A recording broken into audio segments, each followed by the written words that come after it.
The overarching question, I guess, is ESG sort of a real competitive advantage? And if it's not yet, when will it be? Oh, that's an interesting twist. Competitive advantage. I would say not yet. Yeah, not yet. I do believe, I'll start with the punchline and then go backwards. I do believe we're going to live in a world where ESG is just how we invest. Nice. So it will be our new normal. And the reason I feel so passionately about it is because there's so many drivers of this ESG, what people are calling it lots of different things, but this mega trend. Even though the growth, at least in the U.S., once again, like factors, it's bigger outside the U.S. than it is in the U.S., the growth is slow but steady. There's about, of the $40 trillion professionally managed, today there's about $8 trillion in ESG, but 2014 was 6.5, so it's a pretty big jump. This was at the end of 2016, in 2 years, 30% jump. So there's tons of pressure on corporations in terms of how they're managing.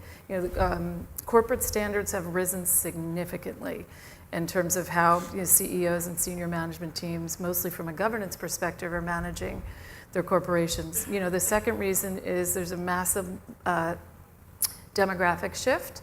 And certainly a lot of people talk about millennials because they are by far the most surveyed generation ever, because there's 90 million of them.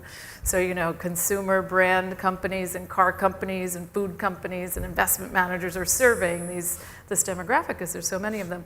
And the baby boomers are transferring $30 trillion to these millennials, and the thing they care the most about is investing according to ESG principles. The second part of that is women. I think it was Morgan Stanley and Fleischman Hillard who did a study that in the next decade, women are going to control 2/3 of the wealth. Well, when surveyed 2-to-1 versus men, women want to invest according to their values and principles. So those are two really big demographics that we can't ignore. The third thing is regulatory. The DOL came out at the end of 2015, just over a year ago, saying that they actually bless ESG as something that they believe abides by your fiduciary standard. Now, mostly within retirement plans, but I think there's spillover from that. The other thing is climate change. It's happening all around us, regardless of what you hear out of the current administration. And there's a lot of really wonderful standards that I think are being set as it relates to emission controls and carbon, different things as it relates to carbon and water and things like fossil fuels. And then finally, the data.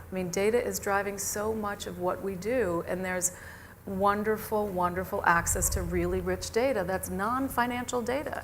So as an analyst looking at a company who heretofore has relied mostly upon financial data, you now have this really great data that firms like MSCI, Sustainalytics, Thomson, Reuters, has qualitative and quantitative research around how a company's run environmentally, socially, and from a governance perspective. So why wouldn't you incorporate that data into your evaluation and portfolio construction and investment management? It makes a ton of sense. So there's more data on the ability to, now that we've moved beyond negative screening, that actually using ESG as an additional screen not only helps from a risk management perspective, but also does, at a minimum, keep pace, if not, deliver alpha.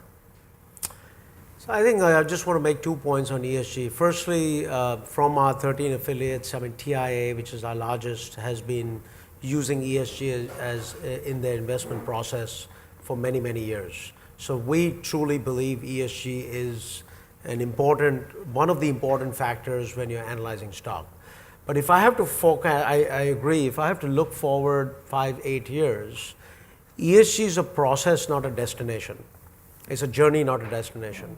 And I don't think we'll be talking about ESG 10 years from now. The way we are today. Yeah. It will be part of the DNA. Yeah. Today, you're starting with marketing, saying we need to do something in ESG. It's a topic that we're talking about.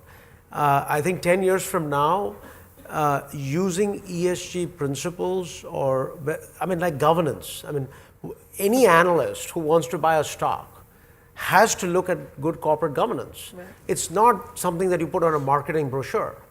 You basically have to meet management see what the governance is, and then decide, because without good governance, you're not going to unlock value in the stock. So to me, it is being talked about right now. Everybody's talking about it. It's starting from the marketing side rather than the investment process side. I know at TIA we do it, so obviously there's some groups that have it down pat, it's ingrained.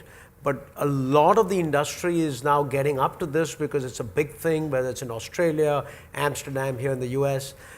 And you need to start from there sometimes. You need to be agitated to do it. Yeah. But I think it's just going to be part and parcel of any normal investment thesis by any portfolio. Well, by that standard, then it doesn't actually become a competitive edge, right? If it Correct. seeps into every fund, Correct. it's not a distinct Correct. asset class, then it really isn't a competitive edge. Well, in the Maybe it past, skips over that. In the past, if you remember, portfolio managers who went and met management, especially if you managed emerging markets, you said, I fly to Africa, I fly to China, I fly to India and meet management. And that was considered a competitive edge.